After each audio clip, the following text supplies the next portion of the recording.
BJP की केंद्र सरकार से इस देश के समूचे अनुसूचित जाति व अनुसूचित जनजाति समाज की ओर से ये अनुरोध किया कि वर्तमान में चल रहे संसद सत्र में ही संविधान में संशोधन करके व कानून बनाते हुए देवेंद्र सिंह बनाम पंजाब राज्य के केस में माननीय सुप्रीम कोर्ट के दिनांक 1 अगस्त 2024 के आए निर्णय में, जिसमें कि SC व ST वर्गों को आरक्षण देते समय क्रीमी लेयर लागू करने तथा इन वर्गों के लोगों का उप वर्गीकरण यानी कि सब क्लासिफिकेशन करके समूचे आरक्षण को ही इनके समूचे आरक्षण को एक प्रकार से खत्म कर दिया गया है, अर्थात निष्प्रभावी बना दिया गया है। इसके संबंध में अपनी बात रखी थी। इसी विषय पर कल दिनांक 9 अगस्त 2024 को टेलीविजन के चैनलों में ये दर्शाया गया कि बीजेपी के SC व ST के सभी सांसद माननीय प्रधानमंत्री जी से मिले हैं और उन्होंने भी प्रधानमंत्री जी को माननीय सुप्रीम कोर्ट के इस निर्णय से आरक्षण खत्म होने की स्थिति उत्पन्न हो गई है, इससे अवगत कराया, जिस पर माननीय प्रधानमंत्री जी ने उन्हें ये आश्वासन दिया कि SC व ST वर्गों के आरक्षण में क्रीमी लेयर तथा उनका उप वर्गीकरण नहीं होने दिया जाएगा, इस पर गौर किया जाएगा। प्रधानमंत्री जी द्वारा अपने सांसदों को दिए गए इस आश्वासन के बारे में कई न्यूज़ चैनल पर प्रसारण होने पर फिर मैंने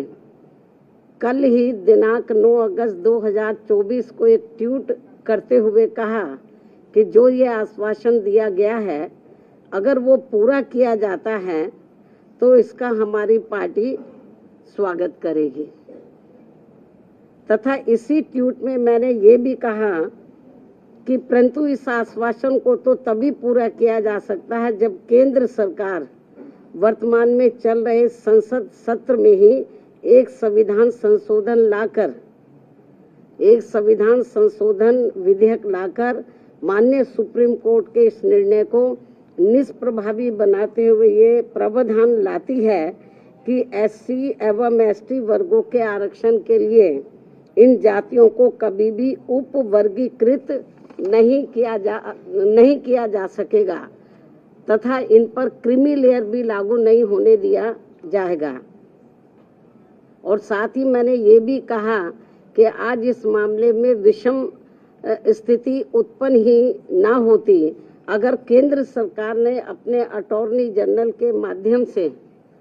माननीय सुप्रीम कोर्ट के समक्ष SC व ST समाज के उप वर्गीकरण एवं क्रीमी लेयर के पक्ष में जोरदारी से अपने कथन न रखे होते। यदि उन्होंने ठीक ढंग से पैरवी की होती तो शायद ये ऐसी नौबत नहीं आती। और अब इसी सत्र में संविधान संशोधन न लाकर अचानक वर्तमान सत्र को ही तय की गई निश्चित तारीख के पूर्व ही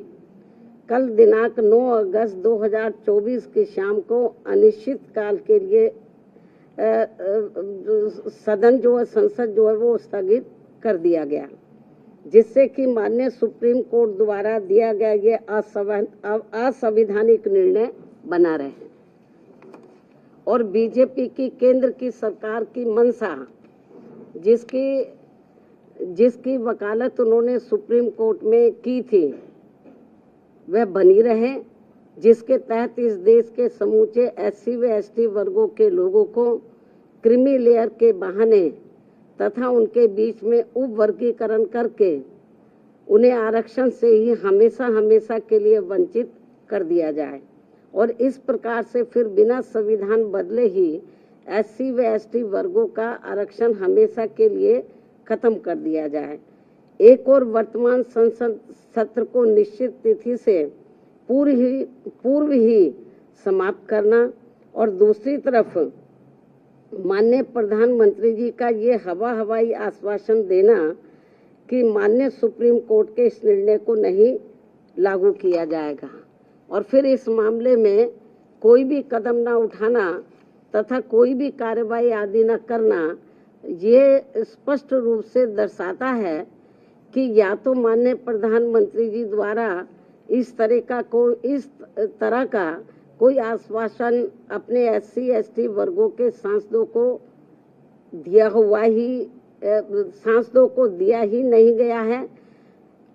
या फिर ऐसा आश्वासन केवल इन वर्गों के लोगों को भ्रमित व गुमराह करने के लिए ही दिया गया है। और इसीलिए अभी तक आधिकारिक तौर से माननीय प्रधानमंत्री जी द्वारा प्रेस के माध्यम से या अपने कुछ सरकारी ट्वीट के माध्यम से इस आश्वासन की कोई पुष्टि नहीं की गई है। केवल आश्वासन दिया जब वो MP लोग मिले हैं, लेकिन अलग से कोई सरकारी तौर पर उन्होंने ना कोई प्रेस के द्वारा इस संबंध में बताया, ना कोई उन्होंने अपना कोई ट्वीट जारी किया सरकारी तौर पे, जैसे वो करते रहते हैं। इन सब कारणों से आज इस देश में SC व ST वर्गों के रह रहे लगभग 40 करोड़ से ज्यादा लोग पूर्व में कांग्रेस की रही सरकार की तरह ही वर्तमान BJP की केंद्र की सरकार के द्वारा भी अपने आप को काफी ठगा सा महसूस कर रहे हैं, जिनको कि यहाँ वर्षों से छुआछूत एवं अनेकों अन्य शोषण व उत्पीड़न आदि सहने पड़े हैं और जो आज भी सहने पड़ रहे हैं, जिसकी वजह से ये लोग आज भी सामाजिक एवं आर्थिक तौर से पिछड़े हुए हैं, जिन्हें ये आरक्षण दिलाने का कार्य परम पूज्य बाबा साहब डॉक्टर भीमराव अंबेडकर द्वारा कांग्रेस पार्टी के भी विरोध के बावजूद अपने अथक प्रयासों से दिलाया गया है। जबकि केंद्र की सरकारों ने इस आरक्षण को खत्म करने के लिए समय समय पर लगातार अनेकों प्रयत्न किए हैं, जैसे कि सरकारी नौकरियों को खत्म करके कॉन्ट्रैक्ट के माध्यम से कार्य कराना, जिनमें उनके द्वारा नियुक्त कर्मचारियों पर कोई आरक्षण लागू नहीं होता है।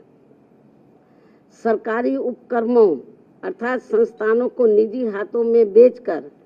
उनमें मिल रही लाखों की संख्या में नौकरियां, जिसमें SC व ST वर्गों को भी आरक्षण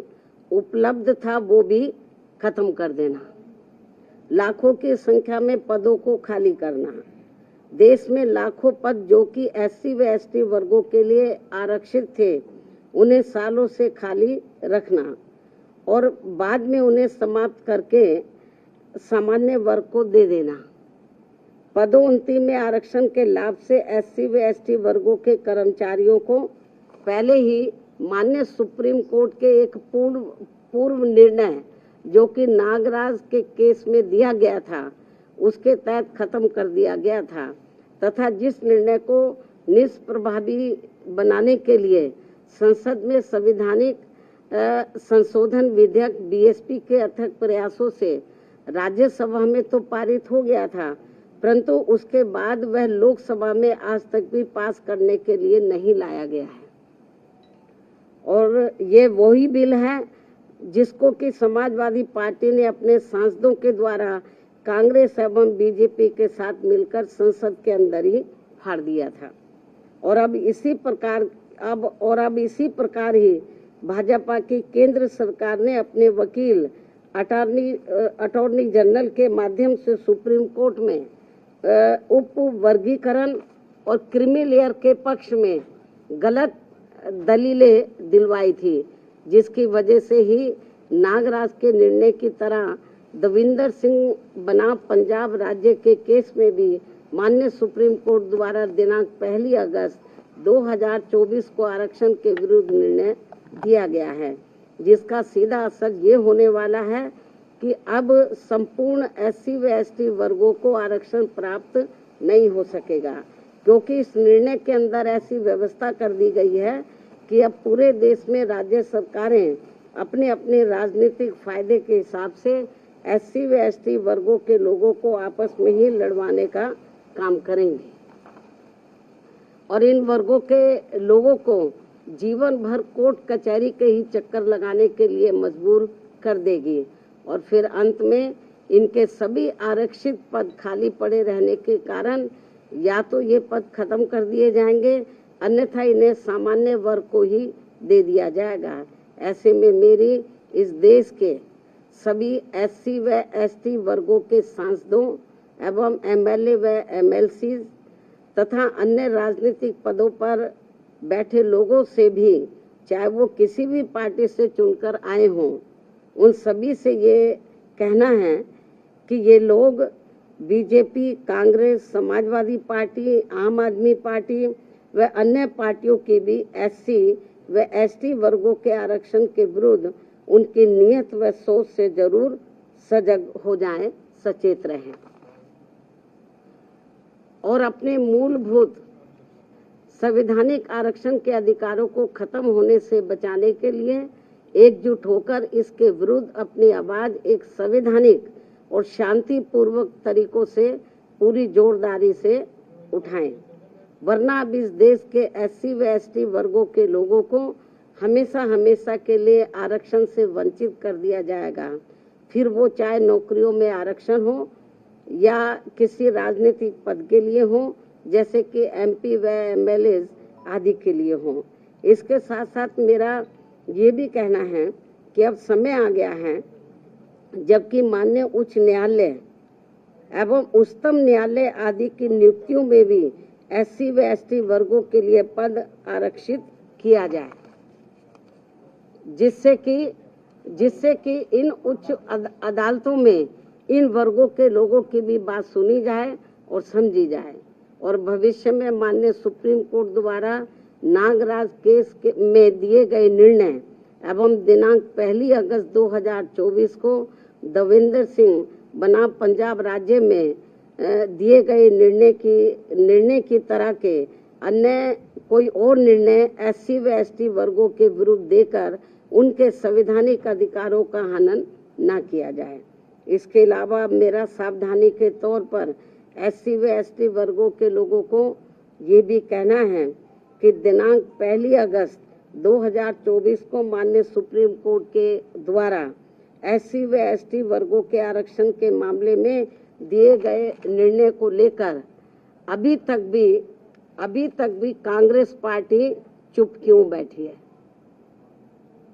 अभी तक भी कांग्रेस पार्टी चुप क्यों बैठी है? इन वर्गों को ये भी सोचने की बात है। इस पार्टी के बारे में इन वर्गों को ये भी सोचने की बात है। इसके साथ ही जहां जहां इस पार्टी की यानी कि कांग्रेस पार्टी की अपनी राज्य सरकारें हैं, तो वहां ये पार्टी अभी तक भी अपनी स्थिति क्यों नहीं स्पष्ट कर पा रही है? अर्थात वहां भी ये पार्टी चुप क्यों बैठी है? या फिर ये कहे कि हम इस निर्णय को यानी कि कांग्रेस पार्टी इस निर्णय को ही मानते हैं और इस पर ही अमल करते हैं जो अभी 1 अगस्त 2024 को माननीय सुप्रीम कोर्ट ने दिया है। इसके साथ साथ आम आदमी पार्टी, जिनकी पंजाब व दिल्ली में भी इनकी अपनी सरकार है, ये पार्टी भी इस मामले में अपनी स्थिति स्पष्ट करें कि ये पार्टी इस निर्णय को वहां लागू करेगी या नहीं। इस प्रकार इन पार्टियों की भी इस दोगली नीति से एससी व एसटी वर्गों के लोग जरूर सावधान रहें, जिन्होंने इस बार देश में 18वीं लोकसभा के हुए आम चुनाव में खासकर आरक्षण व संविधान को बचाने के नाम पर इन वर्गों का वोट हासिल करके अपनी अधिकांश सीटें जीत ली हैं, अपनी अधिकांश सीटें जरूर जीत ली हैं और अपनी एकमात्र हितैषी पार्टी बीएसपी को नुकसान पहुंचा दिया है। और अब अंत में मेरा इन जैसी अन्य सभी पार्टियों से भी यही अनुरोध है कि वे भी इस देश के करोड़ों एससी व एसटी वर्गों के लोगों के समक्ष इस निर्णय के मामले में अपनी अपनी पार्टी का स्टैंड जल्दी ही स्पष्ट करें, ताकि सही स्थिति इन वर्गों के सामने आ सके। बाकी जो पार्टियां चुप बैठी हुई हैं, अपनी स्थिति स्पष्ट करें। चुनाव में तो ये बड़ी बड़ी बातें कर रहे थे संविधान बचाने की, आरक्षण बचाने की, अब ये जो 1 अगस्त को जो अभी ये जो अभी रिसेंटली अभी जो निर्णय आया है, उस निर्णय पर तो अब ये संविधान नहीं दिखा रहे किसी को। अब ये आरक्षण की बात नहीं कर रहे हैं कांग्रेस पार्टी एंड कंपनी के लोग और भी पार्टियों के लोग, तो अभी नहीं ये संविधान की बात कर रहे, ना इनके आरक्षण की बात कर रहे। तो इसलिए मेरा यही कहना है इन सभी पार्टियों से, चाहे बीजेपी है, कांग्रेस है,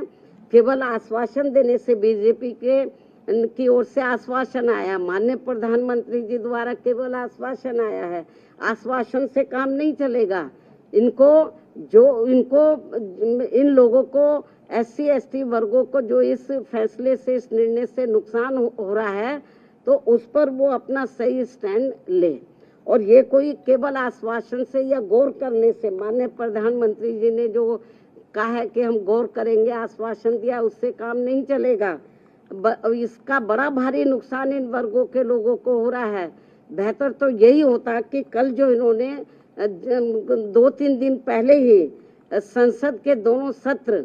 जो इन्होंने अनिश्चित काल के लिए स्थगित कर दिए हैं, बेहतर यही होता कि इसको ये अनिश्चित काल की बजाय तो ये थोड़े समय इसको ये नहीं करते, इसको कंटिन्यू रखते और 5-6 दिन के बाद पूरी तैयारी करके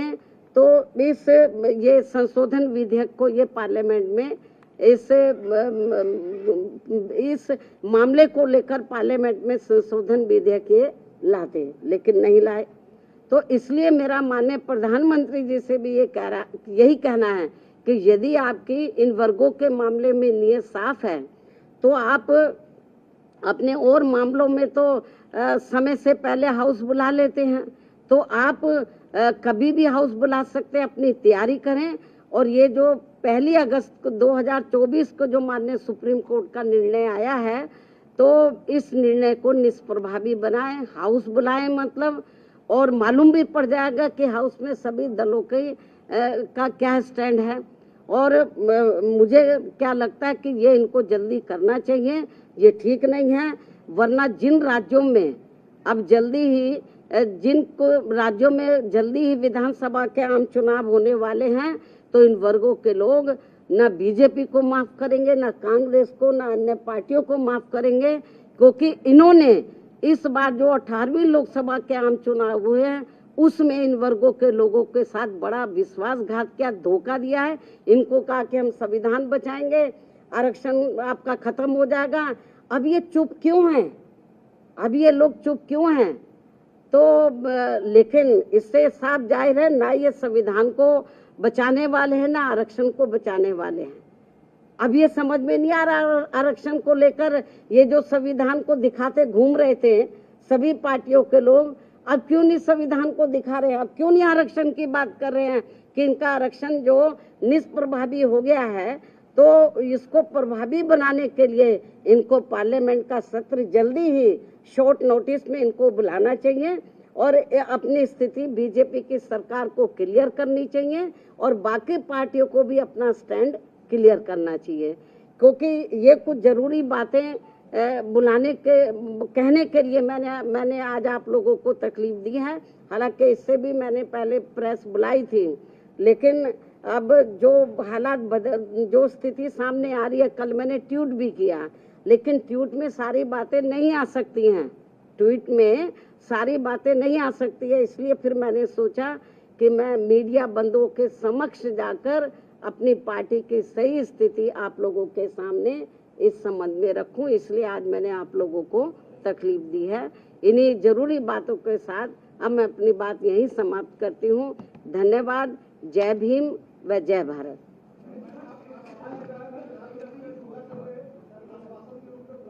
इसका जवाब मैंने दे दिया है।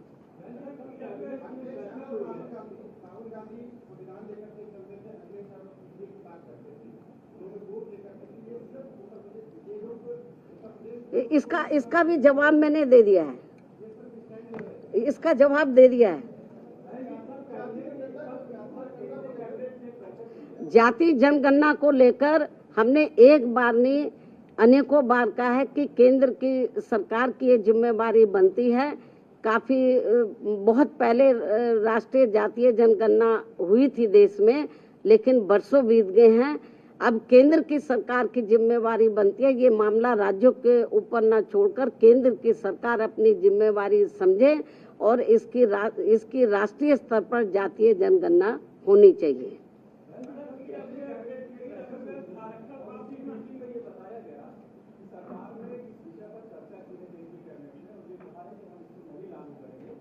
केवल कहने से थोड़ी ना काम चलेगा। जो सुप्रीम कोर्ट ने निर्णय दिया है, जब तक आप लोग पार्लियामेंट का सत्र जल्दी नहीं बुलाएंगे और इसके ऊपर संशोधन विधेयक नहीं लाएंगे, उसको पास नहीं कराएंगे, तो माननीय सुप्रीम कोर्ट का जो निर्णय 1 अगस्त को आया वो इम्प्लीमेंट रहेगा तब तक। तो जब तक तो बहुत नुकसान हो जाएगा इन वर्गों के लोगों को। हाँ,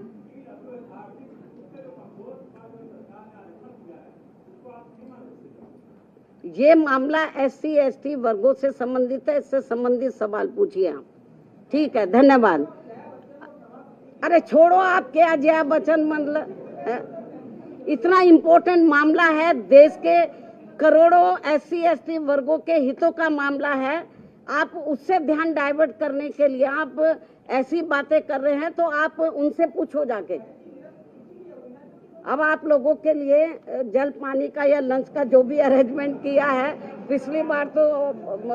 के लिए हम आपसे माफी चाहते हैं, क्योंकि समय बहुत कम था, तो हम आपकी खिदमत ज्यादा नहीं कर सके। लेकिन मैं तो बहुत कम प्रेस बुलाती हूँ, आप लोग सोचते हैं बहन जी जल्दी जल्दी नहीं बुलाती। ठीक है, धन्यवाद।